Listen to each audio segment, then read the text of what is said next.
श्रद्धे महानुभावो, रसायन के संयोग से, जड़ी बूटी के संयोग से हम लोग अपने जीवन को उत्कृष्ट बनाते हैं। इसलिए अगल बगल अड़ोसी पड़ोसी ग्राम सब जगह परमपिता परमात्मा की व्यवस्था के तहत नाना प्रकार की औषधियाँ, नाना प्रकार के रसायनों का विनियोग किया गया है, उनके गुणों का विनियोग किया गया है, जिसको हम आयुर्वेद के द्वारा अध्ययन करके अपने जीवन को सुखी और बढ़िया बना सकते हैं। कहा कि भाई इसी रसायन में एक रसायन है जिसका नाम है तुलसी, जो हमको निश्चित रूप से जीवन में रस पैदा करता है, आनंद पैदा करता है, और वह हमारे जीवन को सही तरीके सुरसा रस से जोड़ देता है। इसलिए तुलसी के सानिध्य में आने से हम रसान्वित होते हैं। और ये तुलसी कैसी है तुलसी भाई? तो कहा ग्राम्य। यह तुलसी हर जगह उपलब्ध है। ग्रामीण क्षेत्रों में ग्रसते ग्राम, ये ग्राम के जीवन में हम जहाँ ग्रसित होते हैं, जहाँ घनीभूत होते हैं, हर जगह पर उपलब्ध है। सुलभा सम्यक रूपेण लभते सुलभा, ये हर जगह उपलब्ध है, हर जगह हमें ग्रहण करने योग्य है। और ये कैसी है तुलसी भाई? तो कहा कि बहुमंजरी, ये बहुत मंजर से युक्त है, कोपल से युक्त है, ये पत्तों से युक्त है, उसके अंदर फूलों से युक्त है, और ये सब हमारे जीवन के लिए लाभकारी है।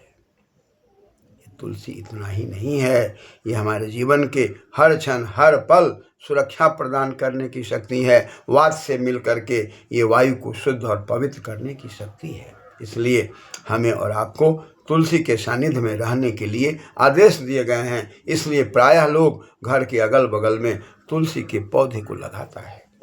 कहा अपेत राक्षसी, हमारे आपके जीवन में कभी कभी सात्विक प्रवृत्ति होती है, कभी कभी तामसिक प्रवृत्ति होती है, कभी कभी राजसी प्रवृत्ति होती है। राजसी प्रवृत्ति में हम ऐसा आराम चाहते हैं, तामसिक प्रवृत्ति में हम उल्टा सीधा आचरण करते हैं, और सात्विक प्रवृत्ति में हम अंतर्मुखी होकर सत्य की ओर जाते हैं।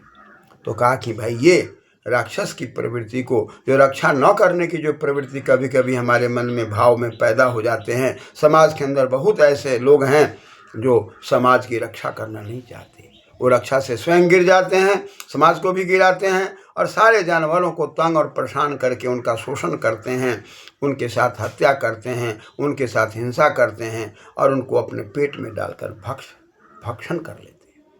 जबकि परमपिता परमात्मा की व्यवस्था से संसार के सारे प्राणी को अपने तरीके से जीने का अधिकार है। परमपिता परमात्मा की व्यवस्था है, और उस व्यवस्था में हम अपनी व्यवस्था करके, अपने मन की व्यवस्था करके जब हम जानवर और प्राणी और अन्य वर्गों को दुखी करते हैं, तो वहाँ भी अपेत राक्षसी। कहा कि भाई इसको हटाने की शक्ति तुलसी के पास है। यदि हम तुलसी का सेवन करें, तुलसी के अगल बगल में रहते हैं, तुलसी के अगल बगल में बैठ कर के अपने वातावरण को पवित्र करते हैं, यज्ञ करते हैं, या तुलसी आदि के पेड़ पौधों से, रस से, पत्ता से हम नाना प्रकार की औषधियों का विनियोग करते हैं, तो हमारे जीवन में धीरे धीरे राक्षस की प्रवृत्तियां हट जाती है और देवत्व की प्रवृत्ति आती है। और जब तक हमारे जीवन में देवत्व की प्रवृत्ति नहीं आती, तब तक हमारा जीवन सुख में, शांति में नहीं हो पाता। चाहे हम कितना भी अर्थ कमा लें, चाहे हम कितना भी शिक्षा दीक्षा चिकित्सा के चक्र में आ जाए। कहा कि ये इतना ही नहीं है, गौरी है, ये लाल रंग की है। ये लाल रंग रक्त का प्रतीक है, और रक्त रिक्त का प्रतीक है, और रिक्त जहाँ रीच का प्रतीक है, और रीच जहाँ स्तुति का प्रतीक है। ये लाल रंग हमें स्तुति की ओर अग्रसर करते हैं, रीच की ओर अग्रसर करते हैं। रीच अतिरिक्त जहाँ से परमपिता परमात्मा की स्तुति शुरू होती है, जिस तुलसी के पौधे के नज़दीक बैठकर हम परमपिता परमात्मा के चिंतन के लिए, चित्त को एकाग्र करने के लिए हम वहाँ बैठते हैं, वातावरण हमारा शुद्ध पवित्र होता है। इसलिए गौरी कहा सुलग्नि या सुलग्ना कहा गया है। कहा कि भाई ये हमारे जीवन के सूल को हनन करने की शक्ति से युक्त है। तुलसी का पौधा हमारे जीवन के कष्ट को दूर करता है, आंतरिक कष्टों को दूर करता है, बाहरी कष्टों को दूर करता है। हमारे वातावरण को शुद्ध और पवित्र बनाने की शक्ति ये तुलसी के पौधे में है। अतः हम तुलसी को लगाते हैं और तुलसी के सानिध्य में अपने जीवन को आगे बढ़ाते हैं।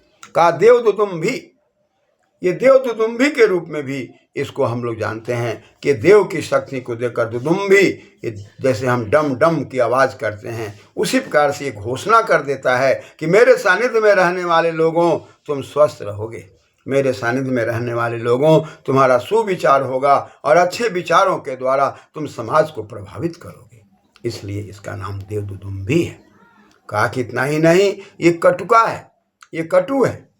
ये तुलसी के पौधे कटु होते हैं और कटु कड़वा होता है। और कड़वा रस को जब तक षड रस व्यंजन जो हम भोजन करते हैं उसमें कड़वा भोजन न लेते हैं तो भी हमको नाना प्रकार का रोग होता है। अतः संतुलन को बनाए रखने के लिए इस कटु का भी हमें सेवन करना पड़ता है। इसके अंदर इतना ही गुण नहीं है, कहा कि यह तिक्त भी है और ये तिक्त के गुण से भी हमारे आपके जीवन का सिंचन करने की शक्ति तुलसी में है। हृदयोषणा, कहा कि हृदय को उष्णता प्रदान करने की भी शक्ति है। कभी कभी हमारा हृदय ठंडा पड़ जाता है, कमज़ोर पड़ जाता है, परिणाम हमें हृदय में नाना प्रकार के रोग होने की संभावना बढ़ जाती है। अतः हृदय को उष्ण करने की शक्ति है, हृदयोष्णा है। हृदय को पवित्र करने की शक्ति है, हृदय में गति देने की शक्ति है, हृदय को उष्ण बनाए रखने की शक्ति है, हृदय को संतुलित रखने की शक्ति है। इसलिए हम लोग तुलसी का सेवन करते हैं, तुलसी के सानिध्य में रहते हैं और दाह पित्त कृत, लेकिन यह थोड़ा सा जलन करने वाला है, इसलिए इसको हम ज़्यादा सेवन नहीं कर पाते और ये पित्त को भी बढ़ाने की शक्ति रखना है। इसलिए हम तुलसी का ज़्यादा से ज़्यादा सेवन नहीं करके एक अल्प मात्रा में सेवन करते हैं, मध्यम मार्ग को अपना करके चलते हैं।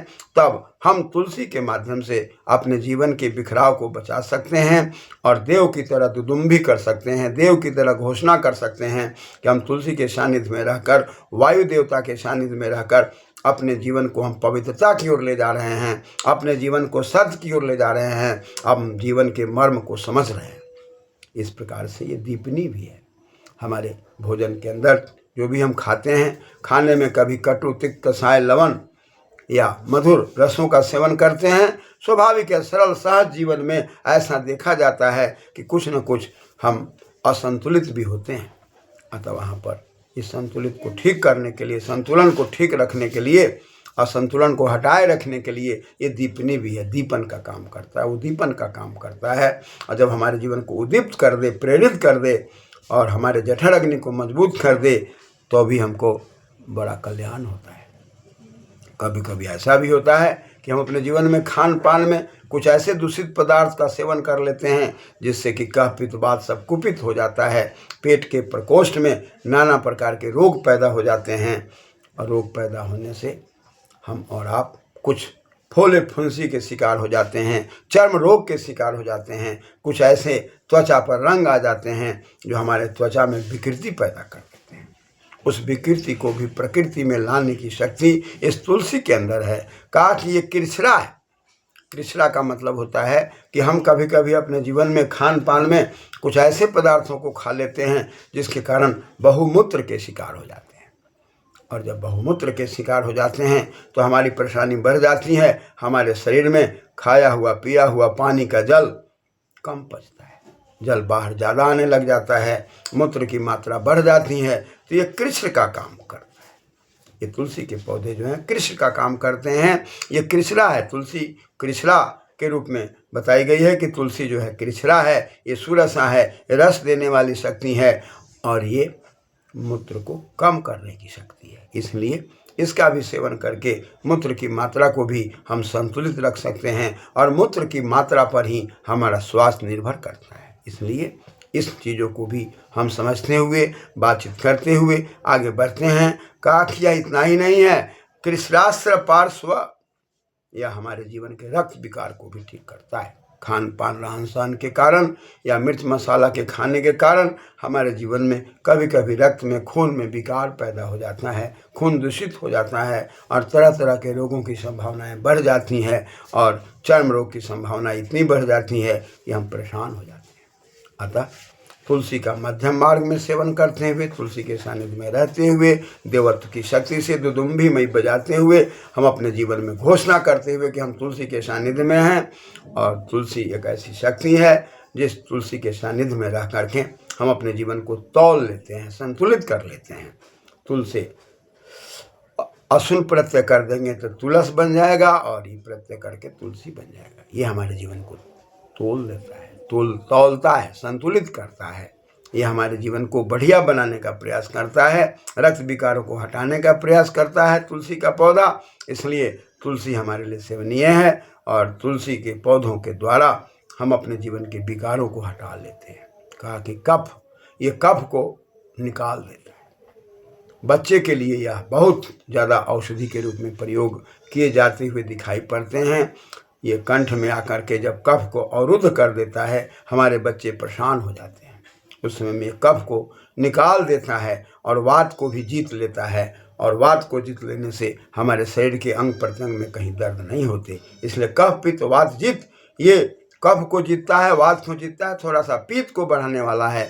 अतः हम इसको संयम करके पुनः ध्यान रखते हैं कि ज़्यादा पित्त न बढ़ जाए, इसलिए मध्यम मार्ग लेकर के चलते हैं। और ये पिनस रोग को भी ठीक करके हमारे जीवन को स्वास्थ्य प्रदान करता है। और नाक के अंदर जो विकार होता है, उस नाक के विकार से नाना प्रकार के फूले फुंसी होकर के श्वास के रोग को अवरुद्ध करते हैं। और उसमें हम इसका सेवन यदि करते हैं, इसके रस आदि का सेवन करते हैं, जो आयुर्वेद में सब विधि विधान है, आप पढ़ करके स्वयं कर सकते हैं। इनके सेवन के अनेक विधियां हैं, उन विधियों को जान करके हम तुलसी के सेवन में रहते हैं तो पिनस रोग से भी बच सकते हैं। इस प्रकार से हमारा जीवन विकसित हो सकता है और हम अपने जड़ी बूटी के द्वारा भी अपने घर परिवार को हर प्रकार से अपने भी जीते हैं, दूसरे को भी जीने देते हैं। अतः प्रेरणा देना और प्रेरणा लेना मानव का कर्तव्य है। इसमें हमें और आपको लगे रहना चाहिए। धन्यवाद।